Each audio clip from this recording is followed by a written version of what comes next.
தூங்க போனதில்லை ஒன்னாலதான் கண்ணே ஒன்னாலதான்.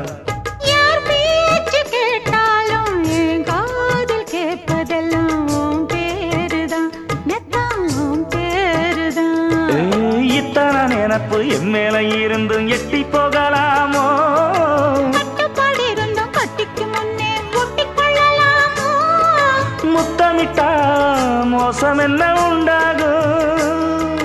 சத்தமிட்டா உன் நிலைமை என்னாகும்?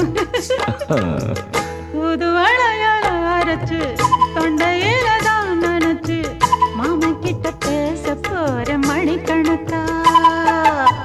தூண்டாமணி விளக்க தூண்டி விட்டு எரிய வச்சு ஓ முகத்தை பார்க்க போற நாள் கணக்கா.